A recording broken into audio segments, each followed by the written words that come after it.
Program.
Comprehensive program we have that we put together a couple years back, comprised of physical education and health. I'll move that forward. Within the Linfield Middle School Wellness Program, we have a number of different topics that we cover throughout the course of the year. In the physical education setting, in the gymnasium, they will do fitnessgram testing, pre and post, meaning beginning of the year, end of the year. They do cardiorespiratory activities, relaxation and yoga, invasion games, team sports, circuit training. In the health classroom, they'll move over and on a 3-day rotation, they see us 2 out of every 9 school days, and health 1 every 1 out of the 9 days. The areas they cover over there: personal safety. They go over some of the fitness-related components of the fitnessgram. Values, social responsibilities, stress management, teen depression, suicide prevention, nutrition, drug awareness and prevention, underage drinking, melanoma education, healthy relationships, and human growth and development. So I just wanted to highlight briefly that the bolded and the underlined information that is included in there are things that we've worked within the department together to compromise the wellness components. So just what that means for your understanding is basically what I teach in the classroom. Let's say, for example, under stress management or teen depression. We talk about like stress management skills, and then they will in turn take those skills and use them in the gymnasium for things like yoga, mindful meditation. So we're very proud of the work that we've done in the wellness areas. We've done a lot of research on that, and I think that it helps to build life skills for our student population, and it's something that we're going to continue to work on through our visitation to other school districts to see where they are at and compared to where we are at, and so we're very proud of that. So I just wanted to highlight that as well. Oops, I keep doing that.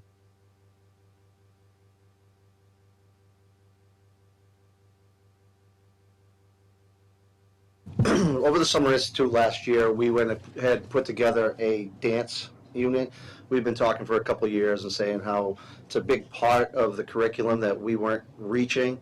So we implemented a dance unit this past year, and if you look at the slide, you can see the different national and state standards that we've reached and been able to cover. As far as the national standards on the left and the state standards on the right. There's no sense of going through those. And then we instituted that during Wellness Week, and we have our two student presenters here to talk about the Wellness Week and the dance and everything we did this year. So Wellness Week 2016. You sit and we'll put a microphone. Here you go, sit here. I get to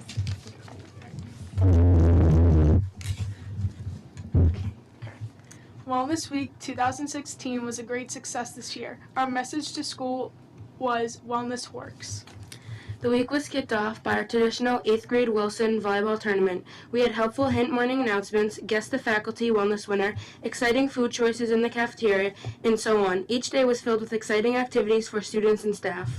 Every day we had movement breaks during stage where we participated in Just Dance videos to get moving and grooving.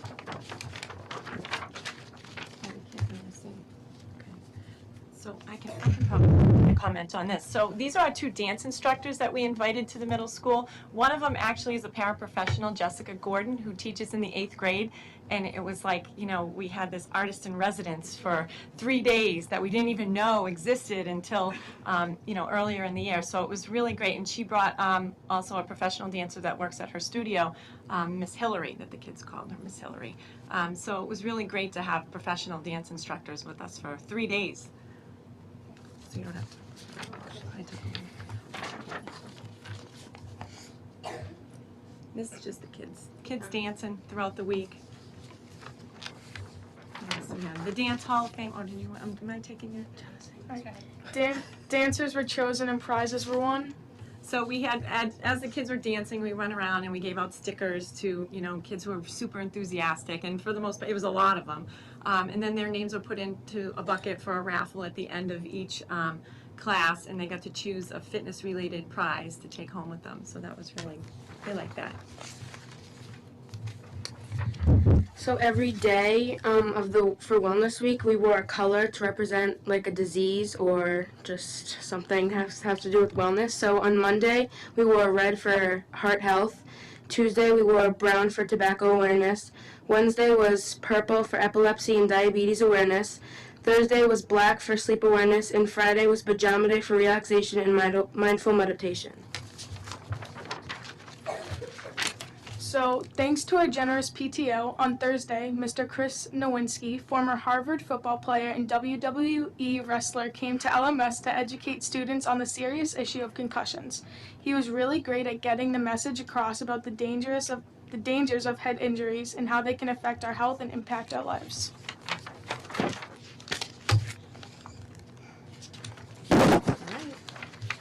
Friday was the best day ever. Students and staff got to come to school in their PJs, and wellness classes participated in relaxation and mindfulness activities. And that's it. That's our presentation. Questions? Comments? Any questions? Thanks for having us tonight. If I could, I just want to say thank you. Good to see you girls. You too. Good luck with your game. Yeah. Thank you. Yep, you took the next line out of my mouth. I was going to say good luck with the game.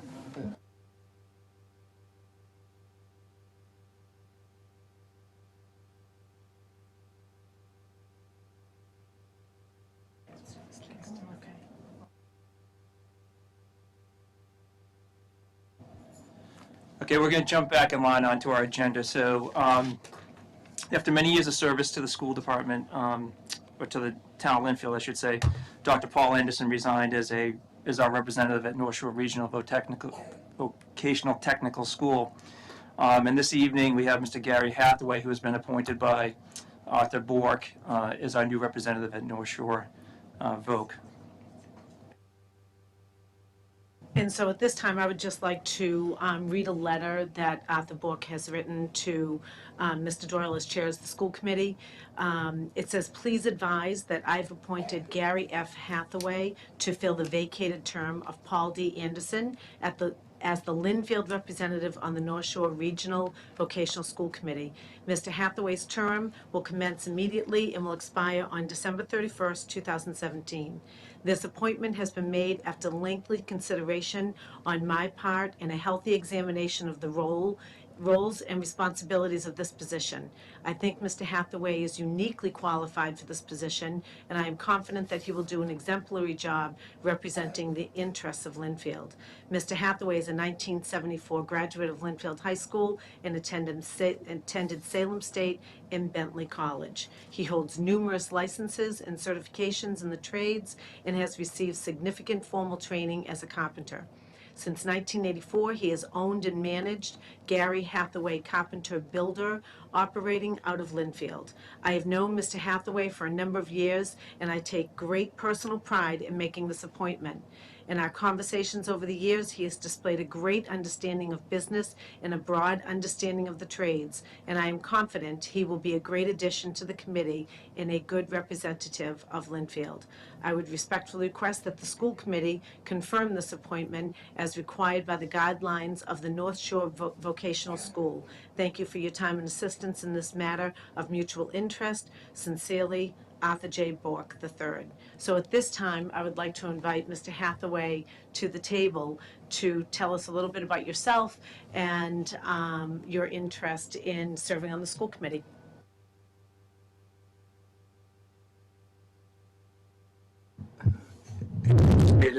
I'm from Lynnfield, grew up in Lynnfield. Was able to move back and raise my kids here. And Arthur had talked to me about the possibility of taking over for Doug. And I really didn't know what it entailed until I spoke to Doug. Went over to his house one night and pretty much asked him what the job is all about. And he basically said you need to be an advocate for the students, which sounded very appealing to me. As somebody that's in the trades, not everybody is geared to go to college, and it might be a good idea to have a different perspective as far as what is out there. And right now, I think anybody getting into the trades is going to have a pretty good career, because there's a lot more leaving the trades than there are coming in. So that's my perspective.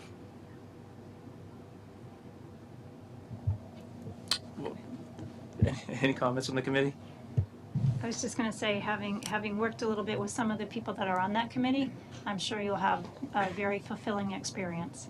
And I look forward, I hope that we'll have, have you here occasionally to let us know what's going on, because I think the students that we send there will be very well served, and I'm sure the committee would like to hear about it.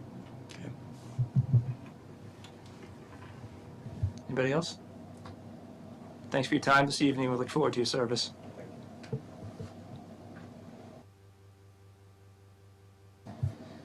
Okay, now we're going to move back into the glimpse into the classroom, health and wellness, and we're going to ask the elementary teachers and students to come forward.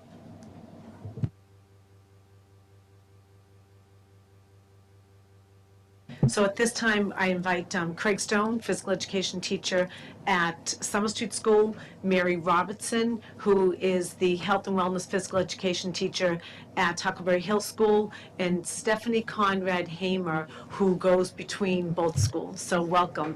And then, Mr. Stone, you can introduce your students to us.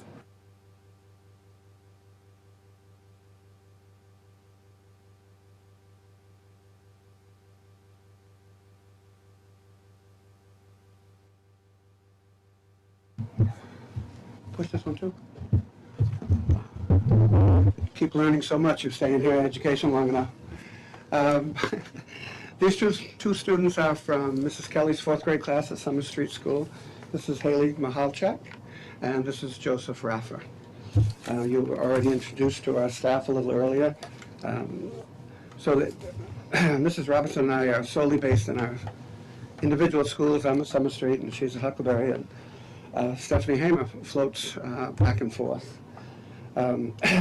We're going to actually take you into the classroom and what's going on. I'm not going to give you a curriculum overview or yeah, thanks. Sorry.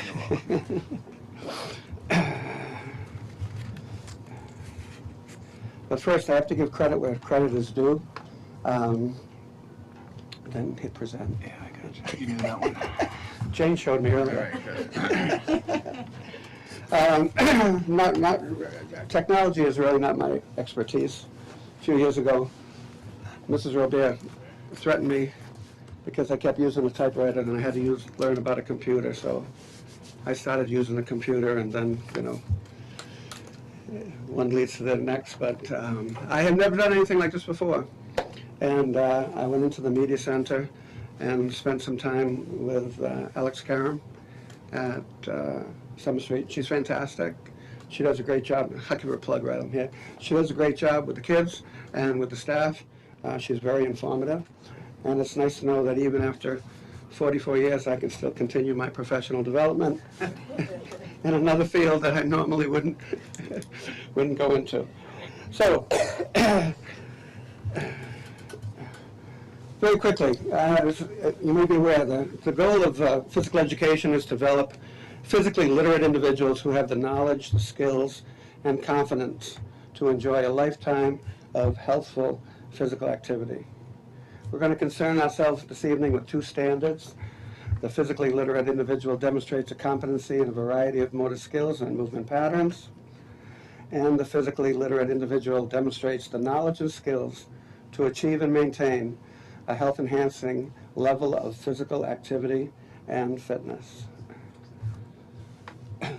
When you walk into the physical education laboratory at Summer Street School, you'll see these signs on the wall dealing with physical fitness, strength, flexibility, endurance. There are other components involved as well: agility, balance, and coordination. No matter what activity we go into, we're always tying the movement concepts to physical fitness so the students understand the importance of what is going on a daily basis. We have some participation guidelines that we hope that they will thoroughly use. Play hard, play safe, play fair. Play hard, you play to the best of your ability to do the best that you can. Play safe, making good choices and using the equipment properly. And play fair, playing by the rules. I constantly tell the students that if you play fair, the students are going to want to play with you. And most importantly, we want to have fun. We want to have a good time. We want to enjoy ourselves. This is our participation philosophy. We have no winning. We have no scoreboard. Cooperate with everyone. Compete against yourself. I think I may have stolen that from you as well. We're going to deal today with 3 venues.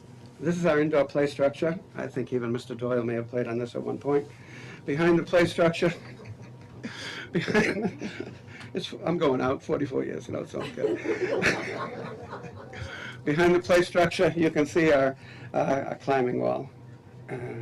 This is another view of the play structure. It is quite immense It allows the children opportunity to go over, under, and literally around and through.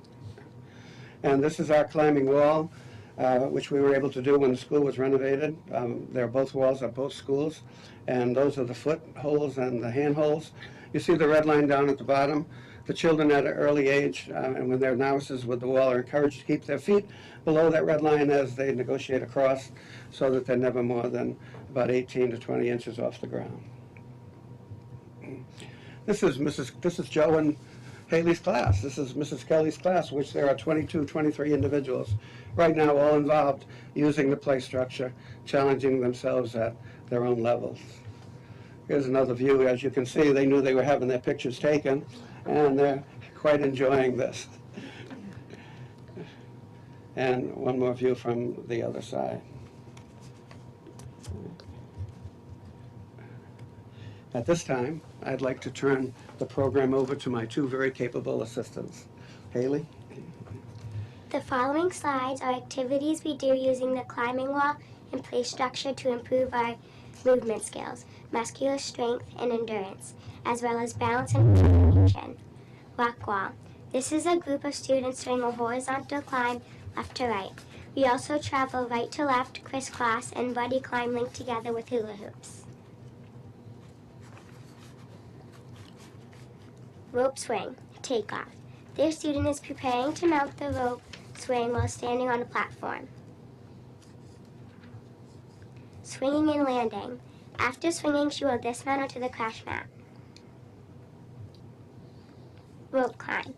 Climbing the knotted rope on right with footholds and climbing the unknotted rope on the left without footholds. Rope climb.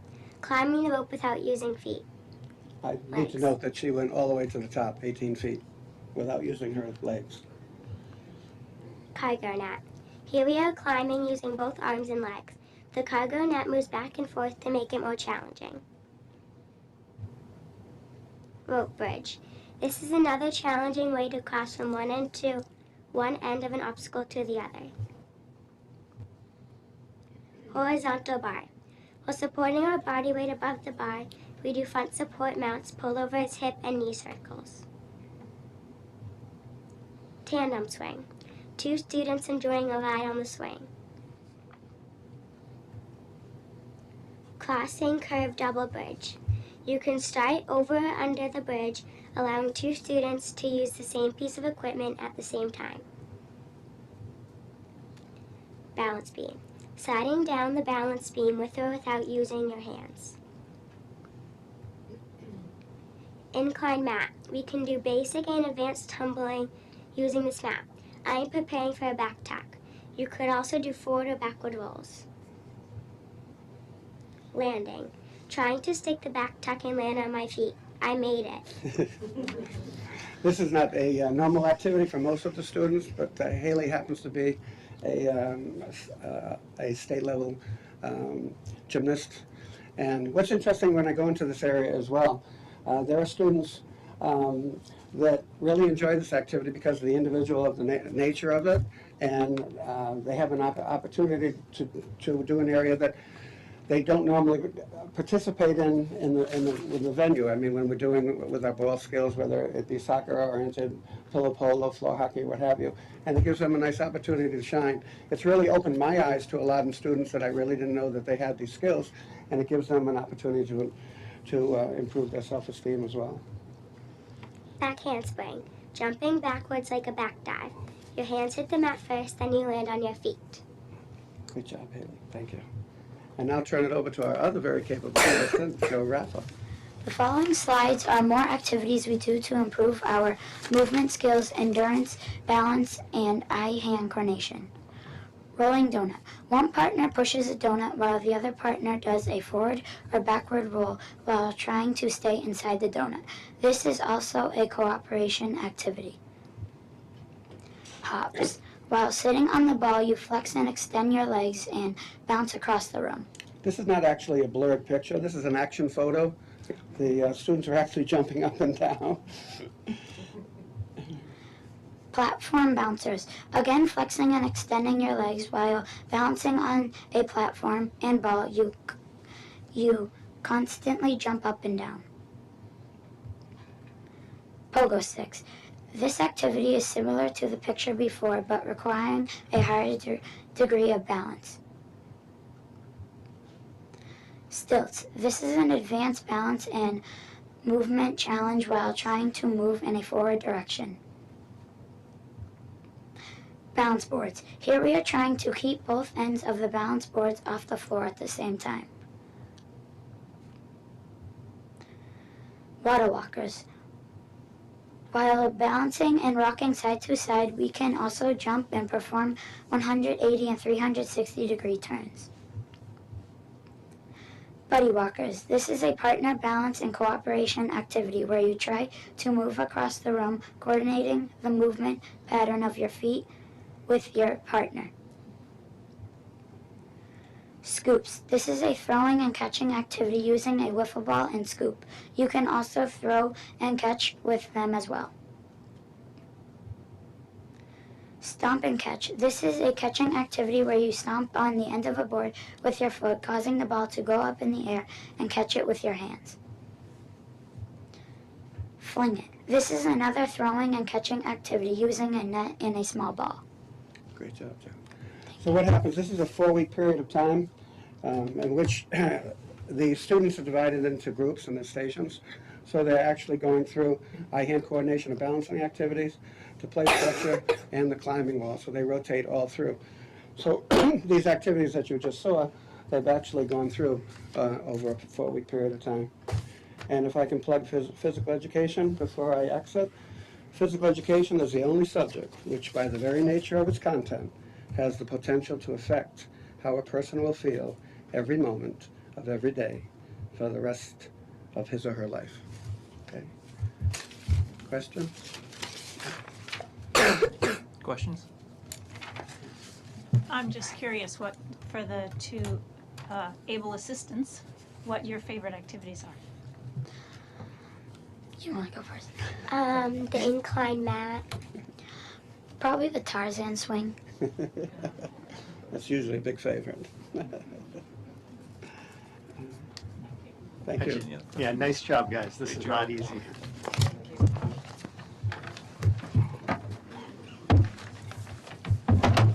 guys were fantastic. Thank you very much. Next up, we have the high school. So Neil Weidman and Michelle Perone will be coming to the table and will introduce their students.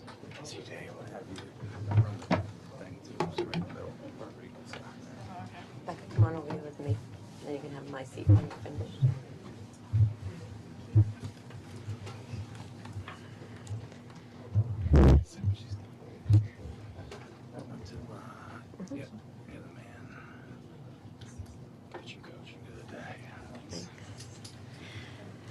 Good evening.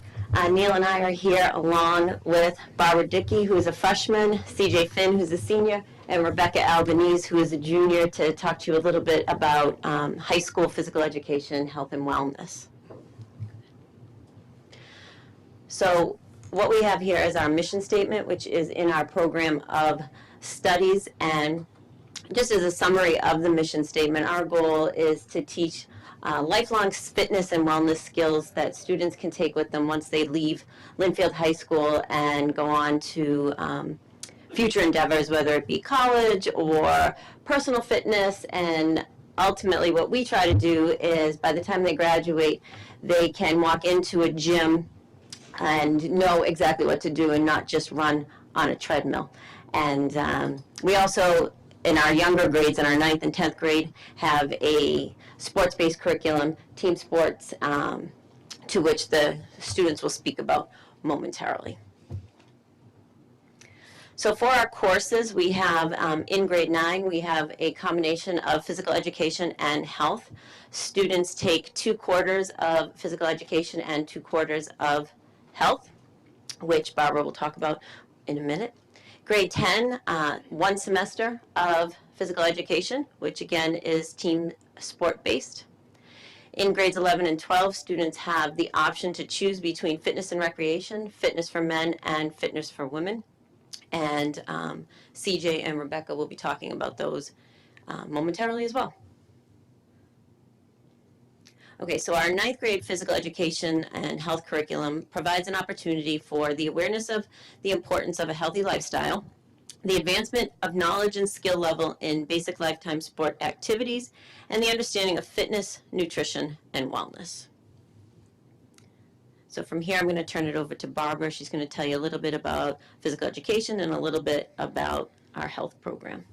So in the first quarter, I had health, and in that quarter, we learned about nutrition and proper dieting, and we did a project and with partners, and we both picked a restaurant, and you had to find the healthiest meal and the unhealthiest meal of each restaurant based on calorie intake and all the sodium in a meal. And you had to analyze the like, what is that called, the code, the like the nutritional facts on the back. Yep.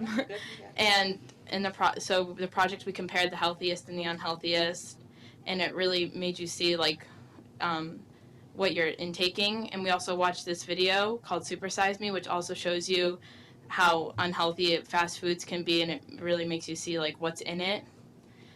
And we used, in our projects, we had to analyze nutritional values using databases, websites, and books from the library to help us comprehend the importance of nutrition.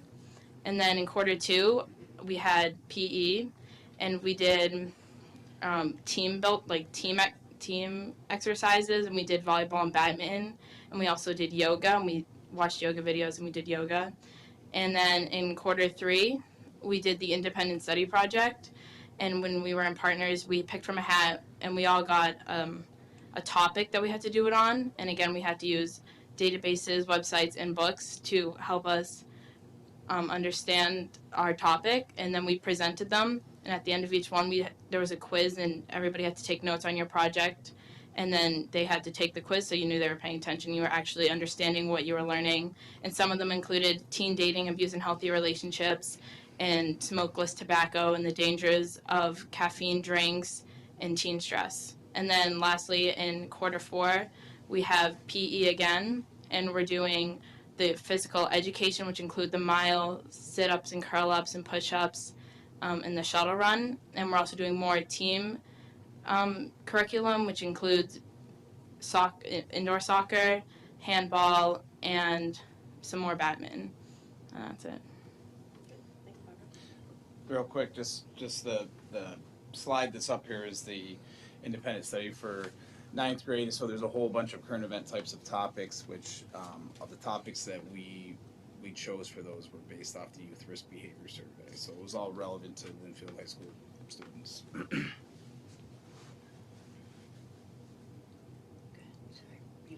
Okay.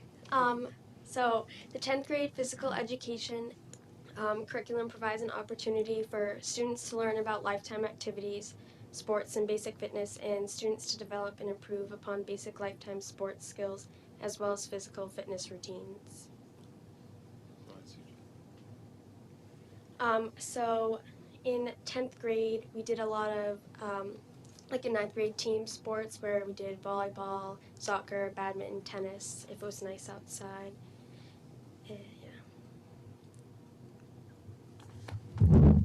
All right, so fitness and recreation. The fitness and recreation curriculum provides an opportunity for the introduction of various fitness and recreational activities.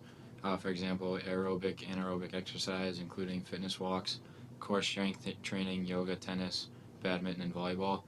So fitness and rec, it's really like a good mix of both. You'll do half fitness stuff that a lot of students might not enjoy, but it's good for you. So stuff like running and other exercises, but then you also get the fun aspect of the recreation part where you get to, play with some of your friends and other school kids in your school and compete and stuff, which can always be fun. So then these are just pictures of fit and rec. So and then I also took fitness for men this past year. It's strength training, conditioning, and plyometrics.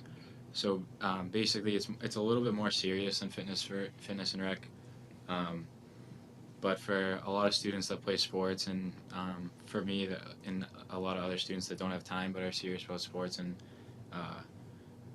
want to get a good workout in or get stronger, stuff like that, and this is really a good opportunity for them to work out during school. There's the strength training helps a lot, and conditioning, plyometrics, and it's nice and fast paced, and it really helps for it's a good period of the day where you can, I don't know, just not worry about school, and it's not bad. When he said it's more serious than the fit and rec, I think the strength and the strength training is more serious. Where in fit and rec, it's more of an introduction to strength training, and this is, as you'll see in some of the pictures, this is we do more serious strength training and conditioning and plyometrics. Go ahead. Oh yeah, open up that. Yeah, go ahead. So this is an example of the two workouts that would be done. So the students would have these, they fill these out over a 4-week period, and then they share it with me via Google Classroom, so that we can see what's going on. We only meet twice every 7 school days, twice in the cycle. So to really judge an increase in strength just based on those workouts isn't really a good thing, because they really need to do it more than just 2 times every 7 school days. So if they were doing some more on their own, you would definitely be able to see that. But it is a way for them to track it as they go, and just by improving form, they'll improve strength before they improve the strength. So they can they'll track that, and then after the 4 weeks, we'll drop one of the 2 workouts and add a third one, and then they rotate them. So go ahead, you can X out of that. And that's the day 2, and there's an example of someone. What's Drew doing there, CJ? It's TRX rows, so basically you just pull yourself up from the ground and then hold. Yeah. And these are just more pictures of some of the types of lifts and stuff you do during Fitness for Men. So on the left is SLDLs, in the middle is barbell bench, and on the right it's actually cleaning and front squatting. So a lot of stuff you learn how to do these properly, so you can, like Coach said, you can do them on your own and help improve your strength and athletic ability. And these are just some examples of the students that were filled. You got to click on one of them. Example of one that's been filled out. Okay, so they bring their Chromebooks right into the weight room with them, and they fill it out as they do it. All right, go ahead, you can X out of that. That's it. So this year I did Fitness for Women. And so we had 3 units: yoga, strength training, circuit training, and Zumba.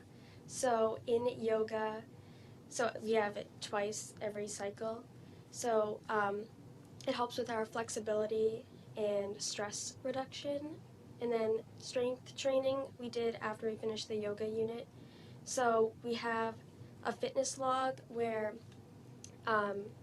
we have like multiple strength units where we do different exercises, and we do multiple sets of each, and then we keep track of how we improve. And then at the end of the semester we did Zumba, so it was just like a fun way to improve your cardiovascular endurance and just kind of like dance with your friends, but you're also working out.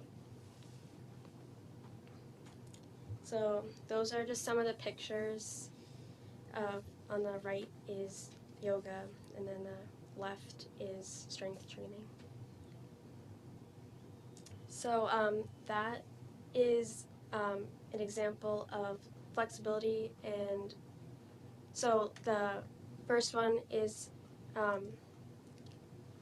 the V-sit, so how when you reach out and try to touch as far as you can from sitting on the ground. And then calf is how far you can be like against from the wall and stretch your calf muscles, and then shoulder is taking a towel and reaching around like rolling your arms around your shoulders and seeing how far close your arms can get to each other. And then the back scratch is when you put your hands behind your back and you see how close you can get them to touch. So negative would mean that they're overlapping. So just like with Neil's Fitness for Men class, we in Fitness for Women also use Google Classroom, and students during the flexibility and yoga unit had an initial reading, a midpoint reading, and a final flexibility test to see if any increase in flexibility did occur. Again, we're in the same position where we only meet 2 out of the 7-day cycle, so it's a little bit difficult to gauge whether it has been effective or not. Had they continued with yoga multiple times during the week, I think we would see an increase, but for the limited time that we have, it's at least a jumping off point for the future. So we, at the end of our strength training unit, we had a project at the end where we talked about what the exercises we did, and we had some pictures and explaining like if we improved. So we turn it in at the end of our unit. So they, at the beginning of the strength training unit, they on paper they would fill out their fitness journal, what type of exercise they did, how much weight, how many reps, how many sets, and they collected that data all through the strength training unit. At the end of the strength training unit, they developed a project on Google Classroom to not only relay that information to me, but to also summarize their ideas and their thoughts on strength training, where they felt they needed improvement, where they did improve. And this is just an example of Danielle's opening paragraph here about her thoughts on strength training and things she enjoyed and things she saw some improvement in.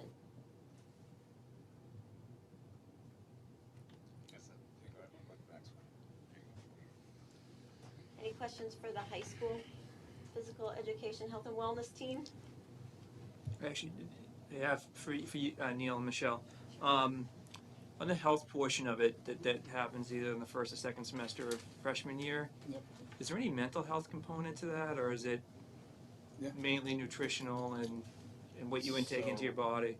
And I guess my question is more driven on so as mental health issues the one continue to quarter rise. is nutrition based, and the other quarter is basically hitting as many topics as we possibly can. But one of the topics there is a mental health component in it, and then there's also a couple of the components that a couple of the topics that we do hits on mental health via other topics such as bullying / cyberbullying, teen depression, sleep deprivation, sleep stress. deprivation, all that stuff is in there, and that almost always comes up in the projects, the mental health piece. Yep. Any other questions? Great job. Thank you very much. Thank you for having us. Thanks, guys. Great job, you guys. Thank you.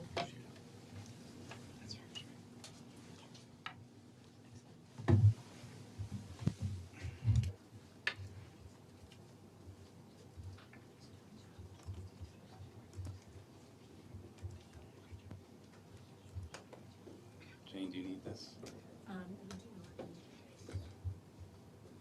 Yep. Yep.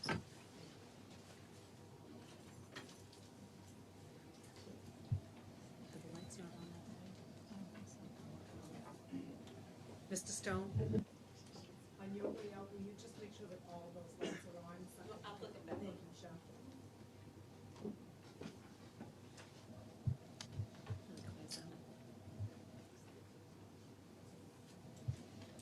Next on our agenda is the announcement of the Director of Teacher and Learning, the retention of a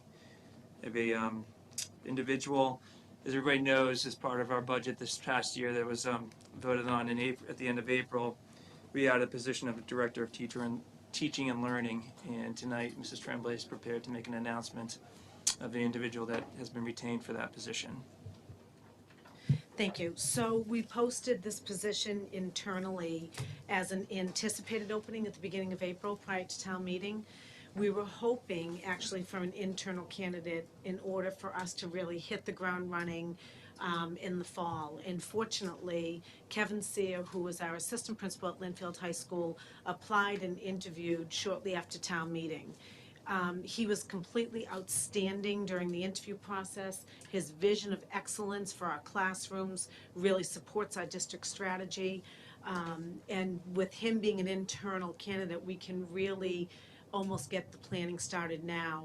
Of course, being completely respectful of the fact that he still has a full-time job as the assistant principal of the high school. And May and June just happen to be the two busiest months in any high school. But securing Kevin in this position is definitely in the best interest of our district.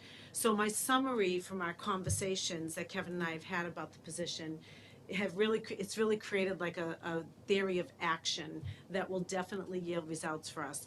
Kevin has a genuine understanding that when we are able to create a culture of learning in our community that is characterized by challenging and relevant learning opportunities for administrators and for teachers, and when we develop a shared understanding of effective leadership and teaching practices, and with that we also are able to hold all the members of our organization accountable for their personal growth and improvement, then leadership and teaching practices will improve and student achievement will increase. So that really captures the essence of how Kevin is looking at this position, how I'm looking at this position. Kevin's skill set, working with teachers, professional development, curriculum, and accountability makes him a perfect match. So with that, I'm going to ask Kevin to come to the table and share his thoughts about the position, understanding that in September,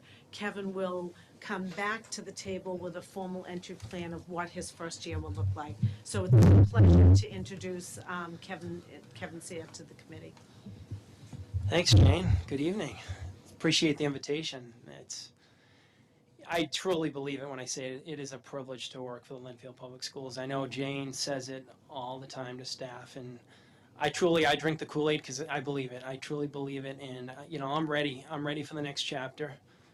I'm thrilled about the opportunity to be the Director of Teaching and Learning, and I can tell you that I have such appreciation for the staff in this district and the dedication and the talents of this staff. And now I have the opportunity. I have the opportunity to work collaboratively with the students that I love to work with and beyond, the teachers in this district, with a constant eye on that district strategy. The vision is in place, and that district strategy is going to be a critical component in ultimately improving teaching and learning. I've been the assistant principal at the high school now for 8 years, and I have learned so much about this school, about this community, thanks to the support of the leadership team sitting here behind me, Jane, Bob. It's been each day there's a new challenge. There's never a dull moment in that role. But I can tell you I have learned so much from all of these folks, from the teachers, from the students, from the community. Now I have that opportunity to really build on that knowledge and that foundation. And taking that a step further, the work we've done the last couple of years at the middle and the elementary level through administrative walkthrough protocols, we've really formalized what we're doing. And I truly believe that's helped establish the foundation for not only my work, but our work as a team. And I'm truly excited. I look at my background and I say I'm prepared. I know I'm prepared because I've been a teacher, I've been a department head, I've been an assistant principal.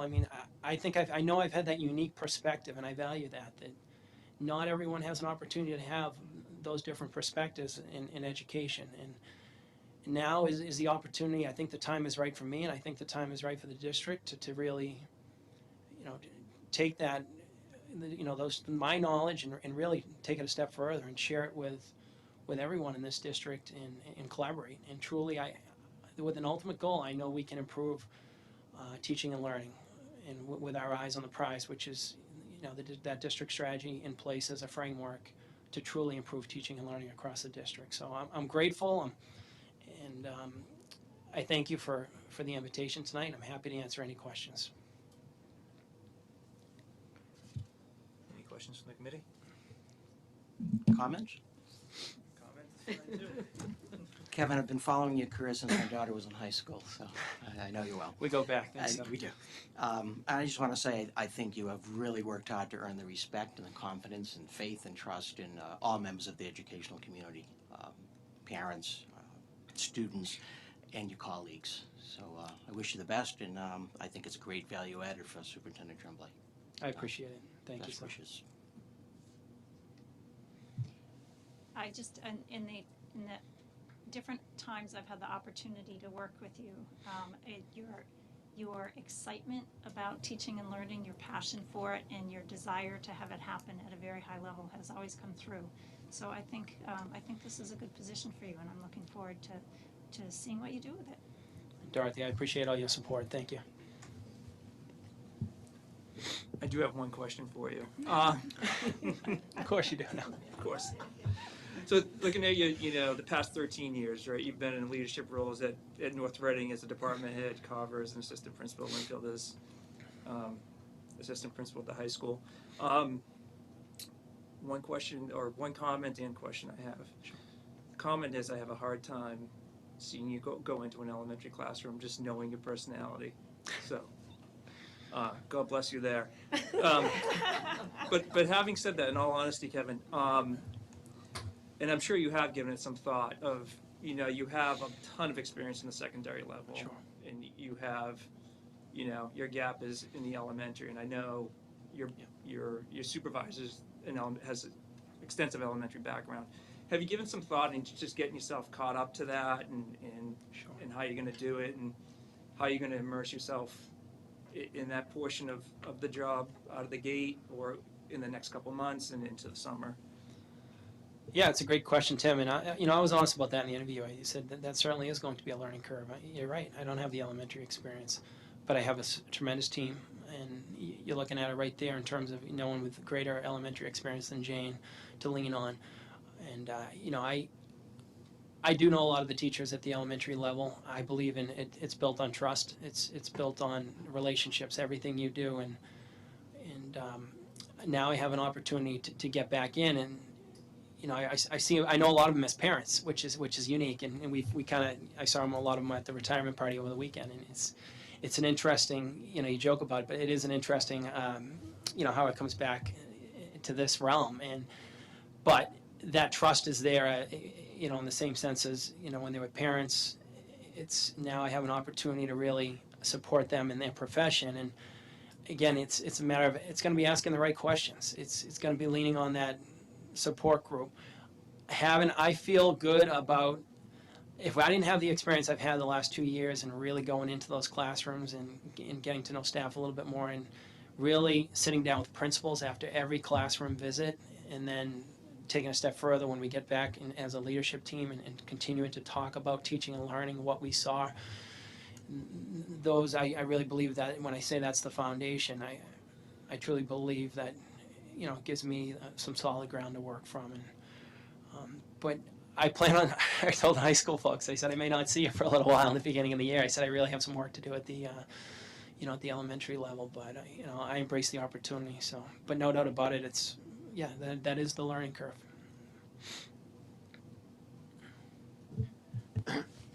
Kevin, I think you're going to do a fabulous job, and I think it is an excellent choice. I did just real quick, Jane, can you speak a little bit to having nothing to do with Kevin, to the decision to not open this search up to outside candidates? I certainly can. So this is a position that obviously we worked really hard to get through for the budget process and through town meeting. And we have a lot of work to do per the district strategy. And I first wanted to open it up internally because I knew we had some qualified people in-house that could do the job. I want to be able to, Jamie, really come out of the gate in August, and we've actually started some of the work now, and be able to get some things done that as it pertains to the district strategy. I didn't want the learning curve of having to figure out what Linfield was all about, having to figure out what this town was all about, what our teachers are all about.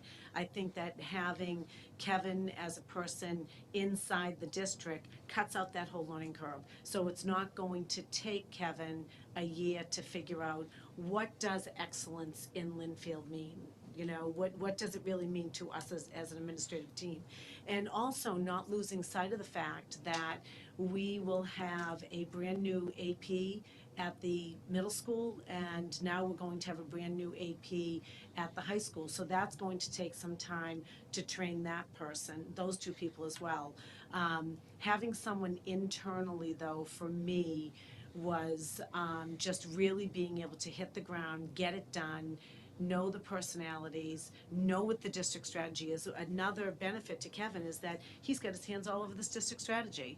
Every single one of the administrators on my team have had an opportunity to work on this district strategy. They know it, they believe it, they breathe it, they live it every day. So not having to tease through that district strategy with someone and say, well, this is what we mean by this, and this is how this works, and this is how that works. It's really about being able to come right out of the gate, get the work done, and get the results quickly.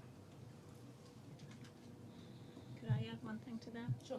So having now been in the world of doing searches for school administrators, one of the first things that potential candidates ask is there an internal candidate? And when they know there is a strong internal candidate, the pool is not as wide or as deep as when you can tell people it's an entirely open search. And we encourage people, if they have strong internal candidates, to not necessarily go through the time, effort, and cost of a search.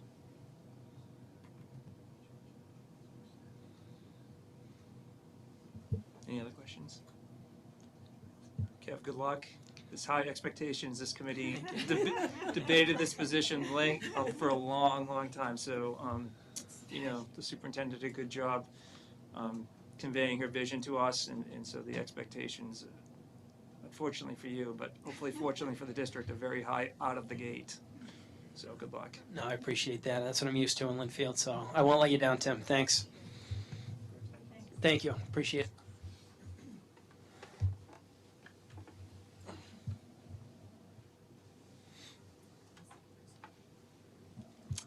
Next item on the agenda is the handbook presentations, and leading off is Kara Morrow from.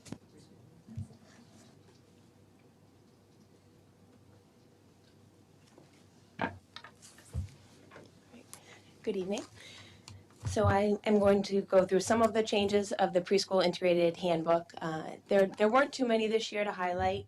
We spent a lot of time last year preparing for the move from Salem Street to Summer Street. So we made most of our changes last year.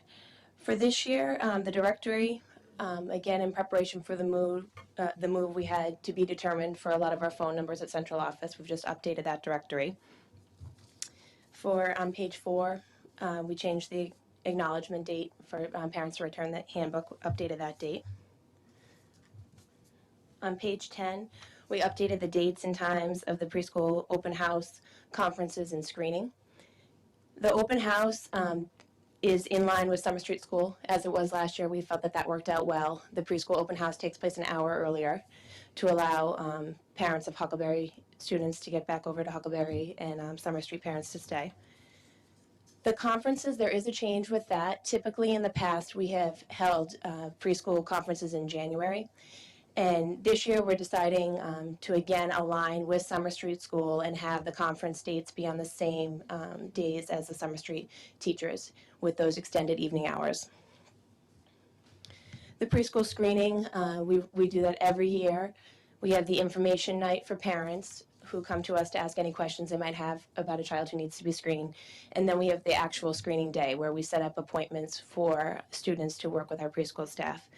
We didn't put the time in there this year in terms of the screening information day. We've gone back and forth with that. We used to do it at night, a 7 p.m. Informational session. This year we tried during the day.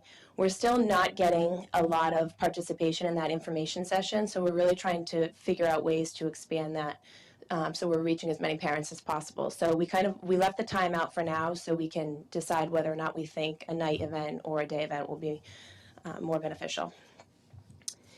And then page 17, the first aid section, we just updated that to highlight the fact that we do, one of the benefits of the move to Summer Street is we do have access to a full-time nurse. I'd like to credit Mary Holman, our nurse director, and Chris Shields at Summer Street School for their work in supporting us with meeting the medical needs of our preschool staff. Previously, the preschool handbook indicated that there was not a nurse on staff and on site at Salem Street. So that was a change that we had made. Other than that, all other parts of the handbook have remained the same. Are there any questions? Thanks. Okay, it's one of my easier presentations. Thank you. Next up, we have the elementary, Mr. Bemis and Mrs. Tobias.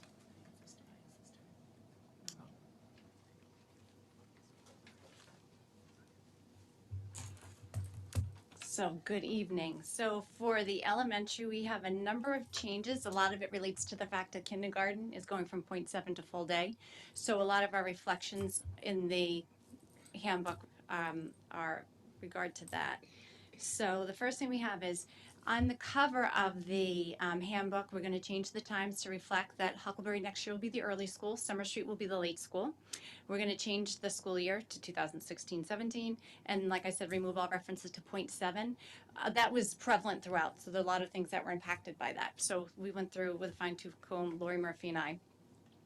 We're also changing ConnectEd to our Admin Plus Notify system as a way to communicate with parents. Inside the front cover, again, we have to update the directory to include the staff changes. The table of contents obviously will be updated to reflect any of the page changes that are occurring. On page 3, change the date of the acknowledgement to September 9th, 2016. And we're also removing that each family will receive one handbook, because when we had talked about the budget, we wanted to eliminate the paper copies of the handbook and go with the electronic version. And we'll still have the part where the parents have to sign that they reviewed the procedures and stuff with their children. Page 4, we're going to update the dates and the times for the school hours again, so that Huckleberry is 8:20 to 2:30 and Summer Street will be reflected as 8:50 to 3 o'clock. Page 5, we're going to update the times and the dates for our early release time because of the changes in the school days because we're early in the late schools. As Kara had referenced before, our parent-teacher conferences have changed, so now we're going from 4 parent-teacher conference days to 2, both of them being at the same time from 2 to 7 and on alternate weeks. So those dates have been specified in the handbook, as well as the exact days for professional development on all the early release days. One of the major revisions was on page 10 to revise the birthday celebration procedure. We wanted to be in line with Huckleberry. It's customary for the school to acknowledge students' birthdays during the morning announcements. We have that. We give the birthday pencils, but parents are not permitted to send in celebratory snacks. They may not arrange for flowers or balloons to be delivered to the school, for the children at school. That line is staying the same. That's been in there for a number of years. But we decided to stay in line with the number of allergies that we have. It's really creating, we're coming into a process where now there's so much, it's not just a 10-minute celebratory snack, it's becoming, this one needs an alternative snack we need to have. So we decided we have enough celebrations in school in which room parents have been really, really diligent about making sure that what they're bringing into school is safe for the students and allergies, and they're checking and cross-checking. And it's really helping to kind of take a load off the school nurse's shoulders too, because she's checking every snack that comes in. On page 13, our term ending dates have to change as well to reflect the new calendar, and report card dates, which they go home. As well as the progress reports. And then on page 25, we have a paragraph that references the resource room. So it talks about special education and the process, but then there was this paragraph that was slightly outdated that talked about a resource room and learning center and things like that, which really isn't necessary because it talks about the IEP and the process. So to really kind of specify what services we have available, it was like a menu as opposed to, whatever the IEP states is what we provide. So I decided to delete that last paragraph. And then the biggest change was we had spoken as an administrative team, and this will be reflected at the middle and high school level as well, is to update on page 37 by inserting the following. There's section D, where it talks about the exception for emergency removal, and this is if a child is in crisis and we need to remove them for the safety of others as well as their own. Adding the paragraph that when the administrator determines that a child is in crisis, that we'll contact the parent or guardian. And this talks about if it's deemed necessary for a child's safety, that in order for them to return, the administration may ask for an evaluation of some sort. So we wanted to add that language in addition to what was already there in our handbook. And in the middle school, it'll be reflected in a different section. And I think that's about it. And we also actually wanted to update, there was one chart where it had Diane Borsetti in charge of the Director of Transportation, so we reflected the new change of personnel. So that was one of the staff changes. And I think that about covers it. Anybody have any questions? Gonna be some upset kids with birthdays. Yes. At Summer Street. Not about this specifically, but about all of our handbooks. Do we have to do anything acknowledging CopSync 911 or all of the cameras that have been put in? Well, we covered it in district policy, so I don't think we have to in the handbooks. I did have a question though, kind of related to that last paragraph in district policy. This would be in keeping with our wellness policy or the appropriate policy. Yes. So there's no changes we need to make to reflect this. And just quickly, the in parentheses adapted from Wellesley High School, is that for our information or is that going to be in all the handbooks? Sorry, what was the question? In the paragraph about the child in crisis, the end, it has in parentheses adapted from Wellesley High School. Is that for our information or is that going to be actually in the handbooks? Well, I want to make sure we want to make sure we're giving them proper credit. So it's for your information, but what's more to just cite it, to be honest with you. That, you know, we had a team that went over to visit Wellesley High. That's where we kind of got the idea from. And it's a lot of that language is Wellesley High. So Okay. Yeah. Okay, thanks.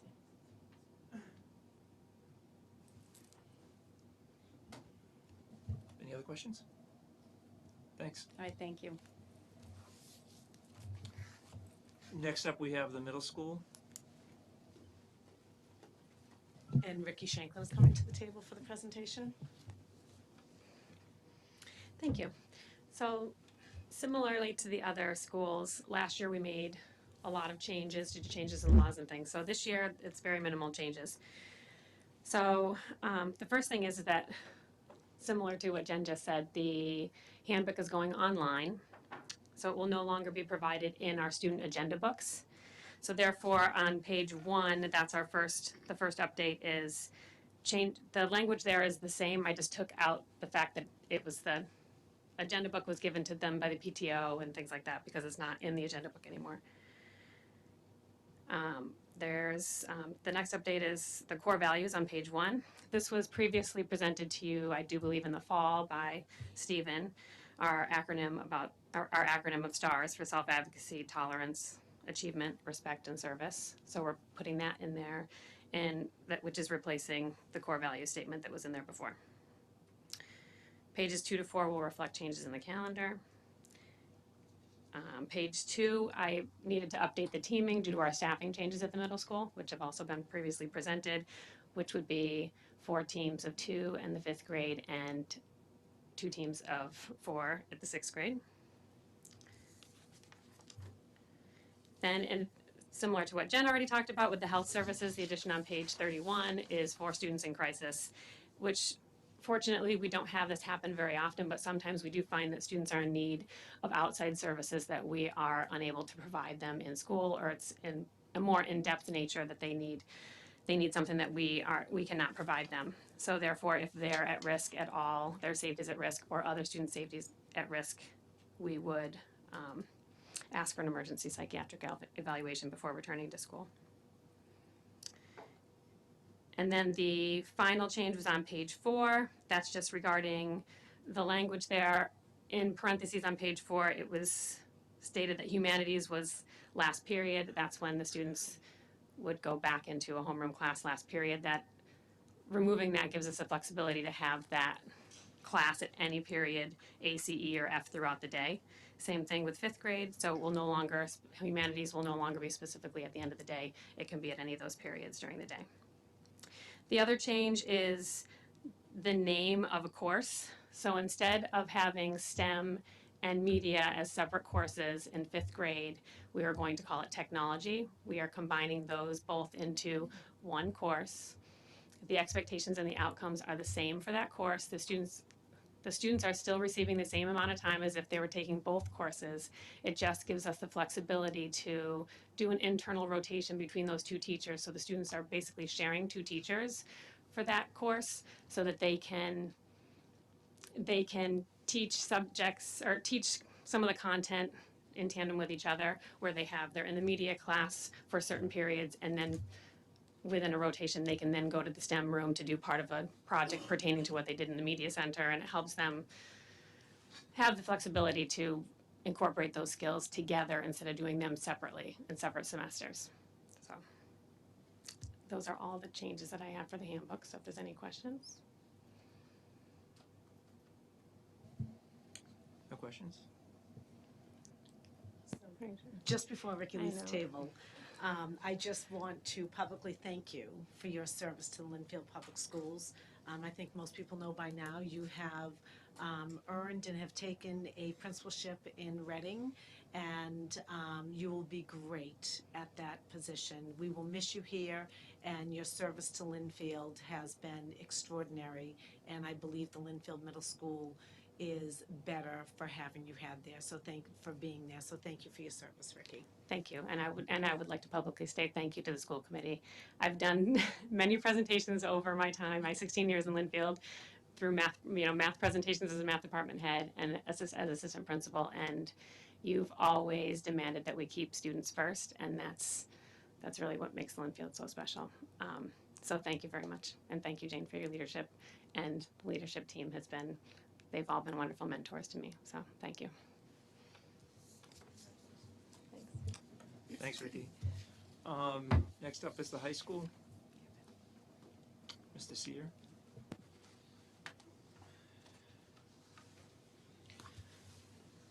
Hello again.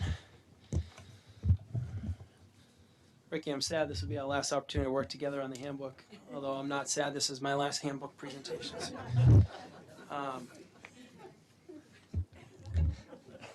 But no, thank you to the staff and the school council that provided input on the changes here.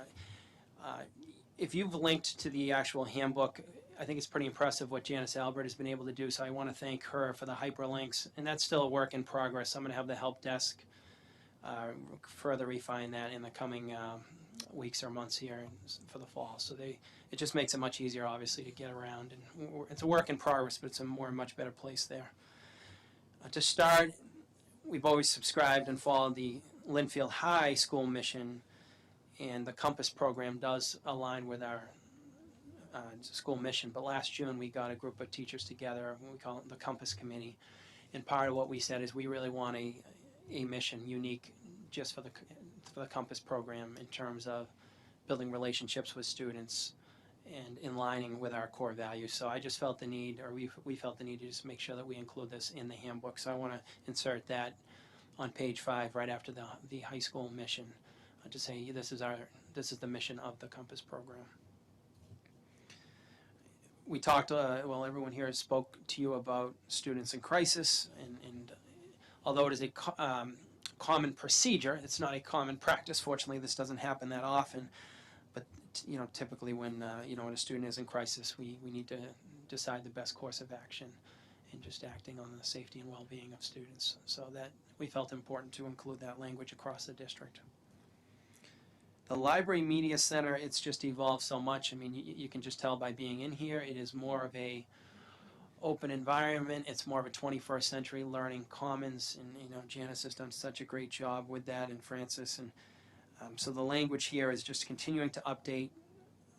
The library is not the quiet place for research and reading that it once was. It's more of a collaborative environment, and making sure that we talk about more of the exploration and the investigation as opposed to students in silence, because that has changed in terms of what a library media center is all about.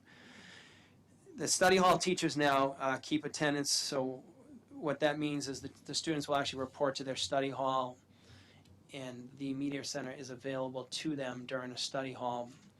but they will present a pass to their study hall teacher, and it's the study hall teacher that just keeps attendance for the student, as opposed to the media center trying to keep attendance for 30 or 40 kids.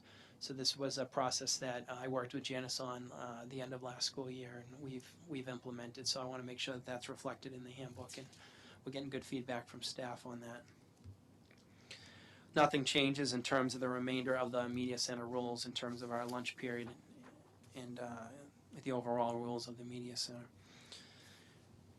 Senior privilege program, I am updating the language here to reflect the ability now that students, seniors in good standing, if they have a last period study hall, they are able to leave the building.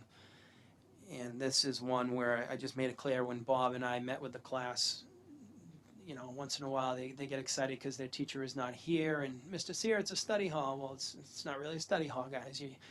I want to spell out here that you're still responsible for the work in that class during that time period. So they do not have the option to leave if their teacher happens to be at a meeting or not present during the last period of the day. So this just pertains to directed study halls. And I thank you for your support of that program. I feel like that's been a real win as an incentive for students to do the right thing, seniors. And at this time, I'm happy to answer any questions that you may have.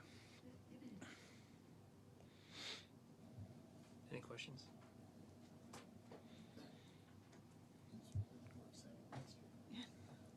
No water bottles. Breakfast. Tim, I knew you were going to mention the water bottles. Yeah, we haven't had any. Although Scott Gordon will tell you we need to get rid of the water bottles just from a sustainability standpoint. Thank you, Kevin. Thanks. I appreciate it.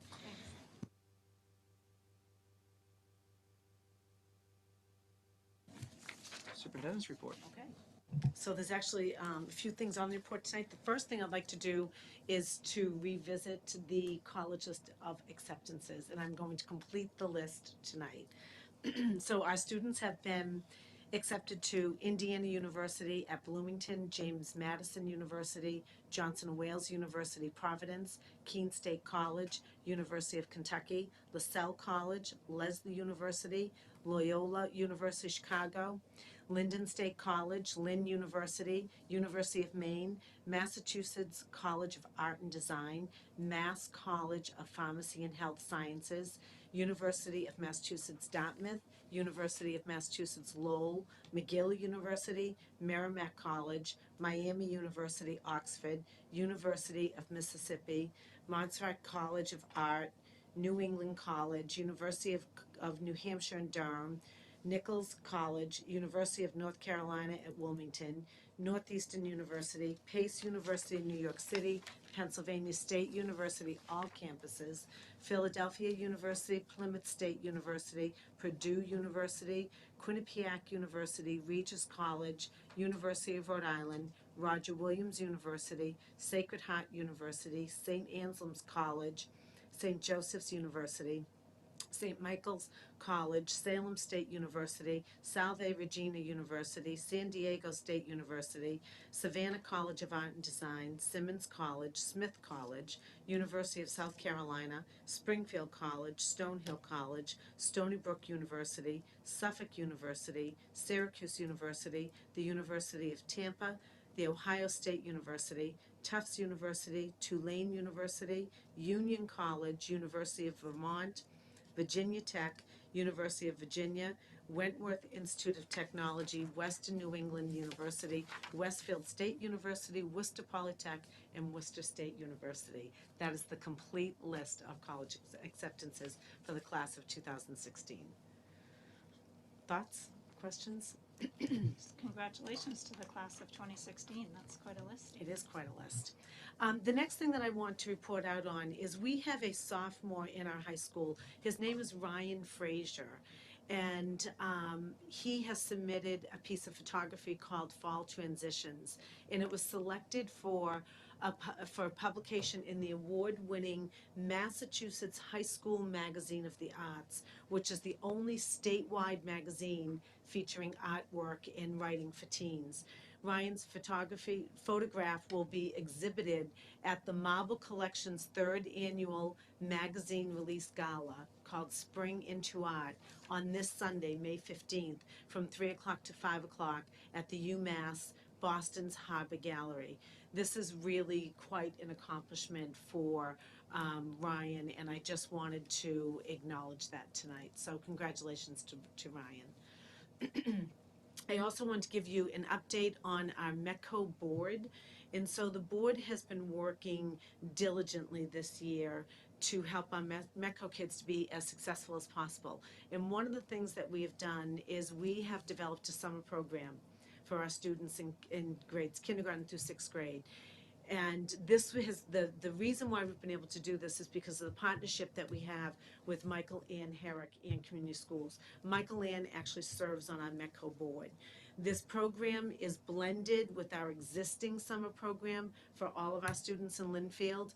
The goal of putting this program together was really to offer a consistent, meaningful program that would allow our students to have some academic support at their individual needs and also participate in some really fun structured activities. The program, like our summer program, our typical summer program, will run for 4 full days for 5 weeks of the summer.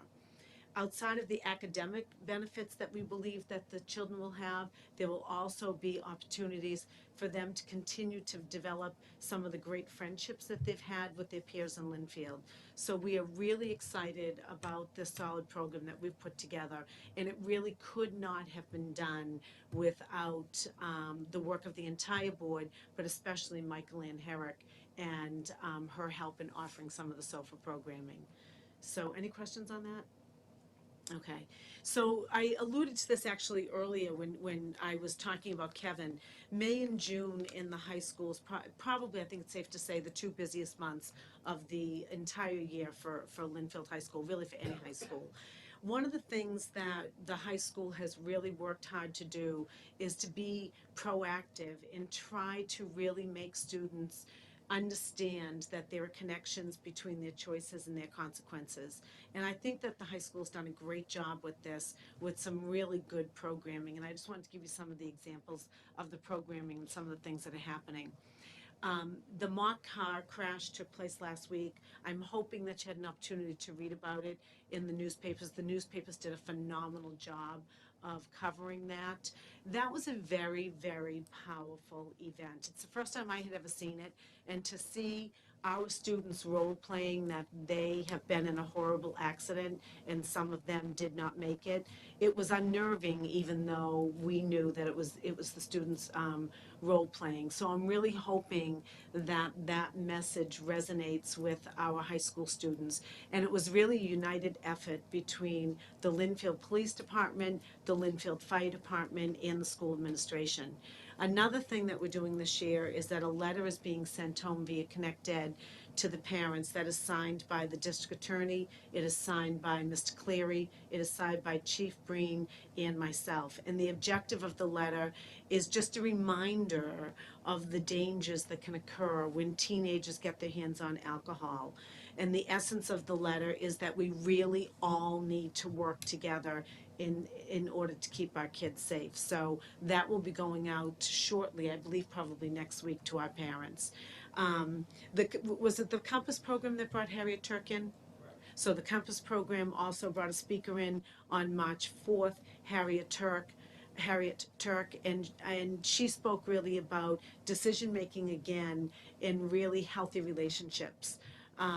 And then there was also a teen drive, which is the driving simulator. Students experience both the distracted and impaired driving situation. It includes educating students about what happens if they are making illegal decisions and poor decisions. And when you think about all of the things that I just talked about, it really is in direct correlation with our district strategy, especially under meeting the needs of all students, specifically when it comes to supporting social and emotional programming for students.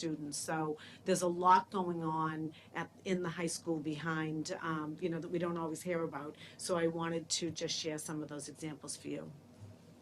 And then the last thing that I want to report on tonight is we know that Ricky's departure is going to happen in August, and so there's been a whole team of people that Stephen has put together that has diligently been searching for a new assistant principal for our middle school. And I'm really happy to say that we found a phenomenal candidate, and his name is Mr. Tom Salee. He is going to be our new assistant principal. He has signed a contract.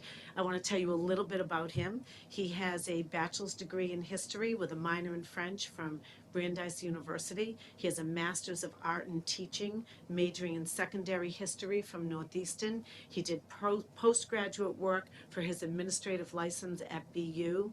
He was an intelligence officer in the Marines from 2000 to 2004. That makes me a little bit nervous, but that's okay.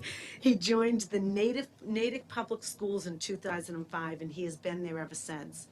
He is a social studies teacher. He is a curriculum leader. He is a director of the Natick Summer Academics. He brings a very solid and impressive skill set to the Linfield Middle School. He will be formally introduced to you at our first school committee meeting in September, at which time he will present to you an entry plan for his first year into Linfield Public Schools. He did show up at tonight's school committee meeting tonight, though, to see the assistant principals give their presentation on the handbook. So an informal welcome. We will formally welcome you later, but we are very, very excited about this appointment. And now we're in the midst of hiring the assistant principal for the high school as well. Any comments? Before we move to MECO outreach, I just want to recognize there was an email that was sent out today in regard to MECO. Yes. Asking families that are interested to participate in the MECO program. I think the email had a flyer attached to it that described what your roles and responsibilities would be and how you could participate. So I just wanted to bring that up while we were talking about MECO and the board update. So, any comments? Hearing none, public participation? Seeing none, we'll move to matters for action. Just one note on North Shore Regional Technical High School has been changed. Its new name is Essex County Vocational Technical School. So we make the motion, just make sure we cite the right school. Yeah, point to the right school district. And also, just at the end, we'll go back and we'll do the meeting minutes from April 5th and the 25th. So, motion. Yep. Okay. Move to appoint Gary Hathaway as our representative to the Essex County Technical High School. All those in favor? Aye. Aye. Next one, the motion for Mr. Seer.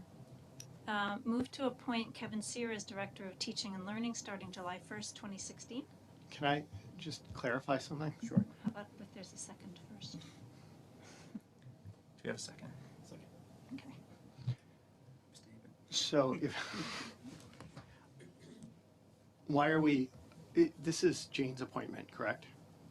And the school committee appoints superintendents, assistant superintendents, and associate superintendents?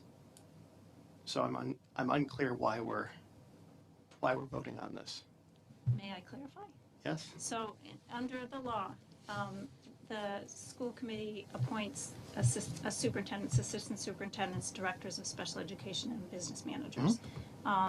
Kevin is going to be on the same level as our business manager and our special education director. So it seems appropriate that if he's at the same level, in essence, he would be seen as an assistant superintendent. The law also says that it is the superintendent's appointment. The superintendent brings a candidate to the school committee for approval, and the school committee cannot unduly withhold that approval, which is interpreted to mean that as long as the person is qualified to do the job, the school committee cannot withhold approval. You can't say, well, my cousin wanted the job and he's not getting it, so I don't want to approve it. As long as the person's qualified, we give our approval. So maybe I'm misunderstanding it because I went through and read it, and this is not an assistant superintendent position, correct? And it's not. Well, it's. I mean, in effect, even though it's called a director, it's at the level of assistant superintendent in my estimation. Well, but we went through so many meetings where Jane was asked if this is an assistant superintendent position. And it was always made very clear that this is not an assistant superintendent role. Yeah, regardless of what you want to call it, the reality is the elements of the job are those that would be a subordinate under the superintendent in the central office. I made the decision after talking to Jane and Dorothy that it was my opinion, based on past practice, both of which Dorothy cited, Tom and Kara, that a central office position needs approval from the school committee. So the decision was made, and that's what the motion is on the table. You can call the position what you want, but reality is it has elements that arise to what the statute defines. Yeah, and let me be clear, my concern is not with Kevin in the position. I think he will do a great job in the position. My concern is that we worked very hard to get this position in there, and in the process of that, we're asked if this is an assistant superintendent position, and we said no. I mean, we were at.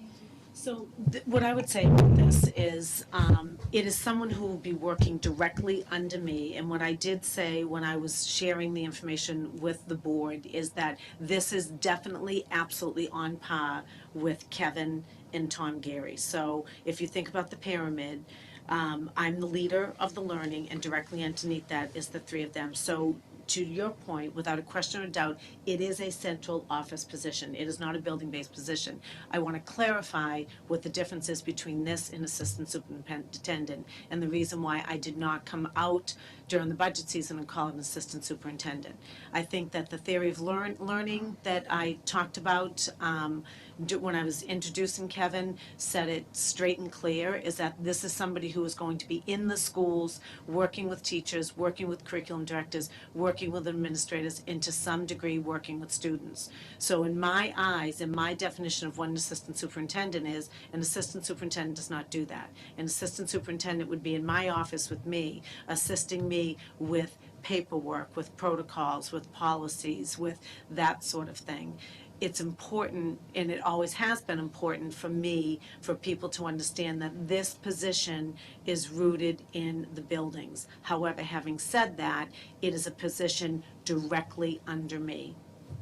Right. So that's my. Right, no, I understand that. I just still go back to this is not in the list of things that we have to approve.